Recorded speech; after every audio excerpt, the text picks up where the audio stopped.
Saudara dan saudari, saya percaya kita semua pernah berdoa. Bahkan saya percaya kita semua rindu agar doa kita sampai kepada Tuhan dan Tuhan mendengarkan dan akhirnya kita mengalami mukjizat atas apa yang kita minta dan kita doakan. Tetapi oleh karena begitu banyaknya pergumulan, begitu banyaknya persoalan dan begitu banyaknya kebutuhan kita, sehingga terkadang ada yang menjadikan doa-doa itu sebagai satu hal yang kadang-kadang memaksa Tuhan. Artinya bila susah baru mau cari Tuhan, tapi bila senang tidak pula mencari Tuhan. Jadi kadang memaksa supaya Tuhan menjawab semua doa-doa. Bahkan ada beberapa dari banyak orang Kristen menjadikan doa itu seperti mantra, di mana pada saat mengalami kesusahan dia harus membaca doa Bapa Kami 100 kali barulah segala masalah akan selesai. Namun apakah demikian saudara-saudari? Apa pemahaman kita tentang doa itu sendiri? Apakah doa itu Tuhan harus menjawab semua yang kita mau, semua yang kita inginkan, atau semua yang kita harapkan? Lalu ketika seandainya tidak terjadi sesuai apa yang kita minta, yang kita doakan dan yang kita harapkan, lalu kita berpikir bahwa doa kita tidak dijawab Tuhan dan tidak didengar Tuhan. Lalu kita mencari-cari doa yang mungkin mujarab, doa yang bisa dijawab, yang bisa memperoleh mukjizat. Apakah demikian? Nah, mari kita belajar firman Tuhan bersama. Mari kita lihat ayat ini. Dan apabila kamu berdoa, janganlah berdoa seperti orang munafik. Mereka suka mengucapkan doanya dengan berdiri dalam rumah-rumah ibadat dan pada tikungan-tikungan jalan raya, supaya mereka dilihat orang. Aku berkata kepadamu, sesungguhnya mereka sudah mendapat upahnya. Di sana dikatakan, apabila kamu berdoa, janganlah berdoa seperti orang munafik. Nah, orang munafik itu seperti mana? Orang munafik itu adalah orang yang tahu kebenaran tapi tidak mau melakukan. Dengan kata lain, orang munafik ini hidup dengan jalan dunia tapi mau minta berkat-Nya Tuhan. Yesus sangat membenci kemunafikan, maka yang pertama Yesus katakan, jika engkau berdoa, jangan berdoa seperti orang munafik. Orang yang tahu kebenaran tapi tidak melakukan, pura-pura melakukan supaya dia kelihatan benar. Dalam ayat ini siapa yang Yesus maksudkan? Yaitu orang-orang Farisi. Orang-orang Farisi menggunakan berjam-jam untuk berdoa. Dan sebagaimana sering terjadi, bila mana mereka berada di luar rumah pada waktu yang ditentukan, mereka akan berhenti di mana saja mereka berada. Boleh jadi di jalan atau di pasar, di tengah-tengah orang banyak yang bergegas-gegas dan dengan suara yang nyaring, di sana mereka mengulangi doa mereka yang sudah biasa. Dan Tuhan katakan mereka adalah munafik.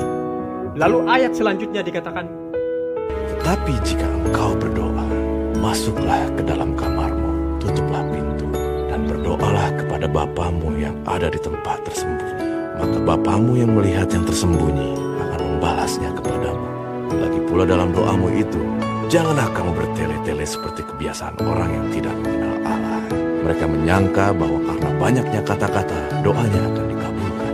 Jadi, janganlah kamu seperti mereka, karena Bapamu mengetahui apa yang kamu perlukan sebelum kamu minta kepada. dan di ayat selanjutnya Tuhan katakan, Karena itu, berdoalah demikian. Bapa kami yang di sorga, dikuduskanlah namamu.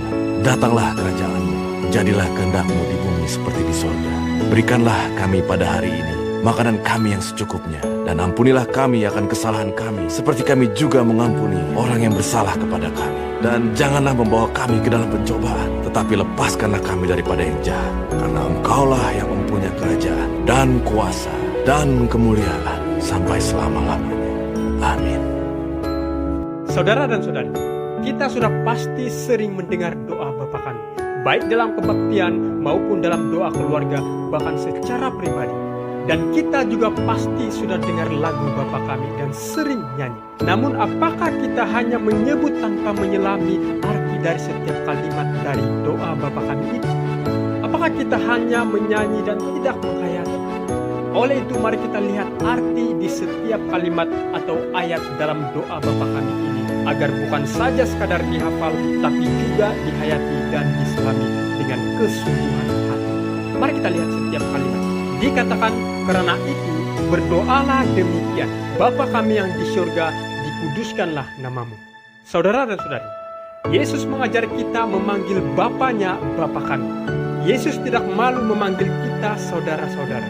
Boleh lihat dalam Ibrani 2 ayat 11. Sebab Ia yang menguduskan dan mereka yang dikuduskan, mereka semua berasal dari satu.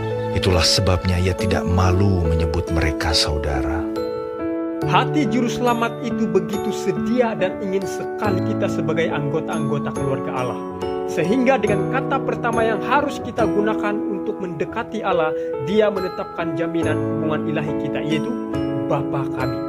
Menguduskan nama Tuhan memerlukan kata-kata yang diucapkan dengan rasa hormat, yang dengannya kita menyatakan yang maha tinggi.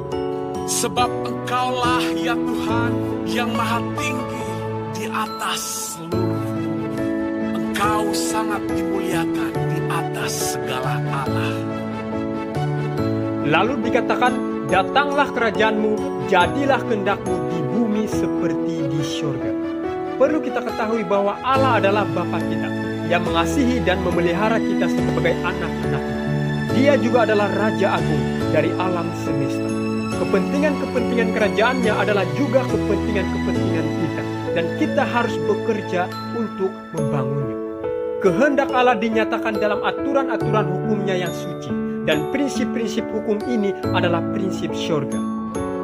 Aku suka melakukan kehendak-Mu, ya Allahku. Taurat-Mu ada dalam dadaku. Kalau kita lihat permintaan, jadilah kehendak-Mu di bumi seperti di surga, adalah suatu doa agar kerajaan kejahatan di bumi dapat diakhiri, agar dosa dapat selama-lamanya dibinasakan, dan kerajaan kebenaran didirikan. Pasti bukan mudah melakukan kehendak Allah. Jika itu adalah perjuangan yang luar biasa bagi Yesus, kita juga perlu berdoa, jadilah kehendak-Mu. Ayat selanjutnya, berikanlah kami pada hari ini makanan kami. Apabila engkau telah membuat pelayanan Allah, perhatianmu yang pertama, engkau dapat memohon dengan keyakinan bahwa keperluanmu sendiri juga dapat disediakan. Roti juga mewakili Yesus, yaitu makanan rohani kita yang jauh lebih besar dan lebih memuaskan daripada roti fisik di bumi. Kata Yesus kepada mereka, Akulah roti hidup. Barang siapa datang kepadaku, ia tidak akan lapar lagi. Dan barang siapa percaya kepadaku, ia tidak akan haus lagi. Dan kita akui bahwa apa yang diberikan Allah kepada kita bukanlah untuk diri kita saja. Allah memberikan pada kita dengan kepercayaan bahwa kita juga bisa memberi makanan orang-orang lapar. Sebab engkau akan mendapat balasnya pada hari kebangkitan orang-orang benar. Ayat seterusnya, ampunilah kami akan kesalahan kami, seperti kami juga mengampuni orang yang bersalah kepada kami. Kita pasti pernah mendengar firman Tuhan katakan, Karena jikalau kamu mengampuni kesalahan orang, Bapamu yang di sorga akan mengampuni kamu juga. Tetapi jikalau kamu tidak mengampuni orang, Bapamu juga tidak akan mengampuni kesalahanmu. apakah kita dapat menerima pengampunan dari Allah hanya apabila kita mengampuni orang lain? Harus kita ingat saudara-saudari, kita tidak diselamatkan hasil karya kita. Sebaliknya, arti dari ayat tersebut mengatakan bahwa kita datang kepada Allah mengakui dosa kita, dan Tuhan pasti ampuni. Dan Tuhan katakan, sekarang Anda diampuni, saya mengharapkan Anda untuk saling memaafkan. Selanjutnya dikatakan, janganlah membawa kami ke dalam pencobaan, tetapi lepaskan kami daripada yang jahat. Pencobaan adalah bujukan kepada dosa, dan ini tidak dimulai dari Allah, tetapi dari setan dan dari kejahatan hati sendiri. Karena Allah tidak dapat dicobai oleh yang jahat, dan Ia sendiri tidak mencobai siapapun. Apabila seorang dicobai, janganlah ia berkata, pencobaan ini datang dari Allah. Sebab Allah tidak dapat dicobai oleh yang jahat, dan Ia sendiri tidak mencobai siapapun. Allah izinkan kita menghadapi rintangan. Penganiayaan dan kesukaran bukan sebagai kutuk, tetapi sebagai berkat terbesar dalam pekerjaan membangun tabiat. Namun demikian, Allah tidak membiarkan kita dicobai melampaui kekuatan kita. Pada waktu kita dicobai, Dia memberikan jalan keluar sehingga kita dapat menanggungnya. 1 Korintus 10 ayat 13. Dan ayat yang terakhir, karena engkaulah yang mempunyai kerajaan dan kuasa dan kemuliaan. Terakhir, seperti kalimat pertama dari doa Tuhan Yesus menunjuk kepada Bapa kita sebagai yang di atas segala kuasa. Ya Tuhan, punyamulah kebesaran dan kejayaan, kehormatan, kemasyuran dan keagungan. Ya, segala-galanya yang ada di langit dan di bumi. Ya Tuhan, punyamulah kerajaan, dan Engkau yang tertinggi itu melebihi segala-galanya sebagai kepala. Sebab kekayaan dan kemuliaan berasal daripadamu, dan Engkaulah yang berkuasa atas segala-galanya. Dalam tangan-Mulah kekuatan dan kejayaan. Dalam tangan-Mulah kuasa membesarkan dan mengokohkan segala-galanya.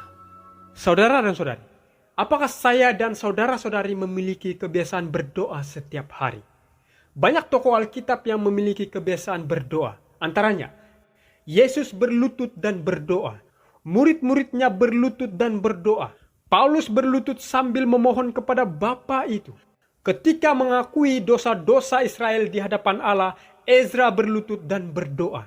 Daniel 3 kali sehari ia berlutut, berdoa serta memuji Allahnya. Jam dan tempat berdoa itu kudus. Oleh sebab itu Allah berada di situ. Sekali lagi pertanyaan untuk kita semua, apakah saya dan saudara-saudari memiliki kebiasaan berdoa setiap hari? Jangan sampai handphone atau telepon atau kesibukan itu yang buat kita jarang berdoa.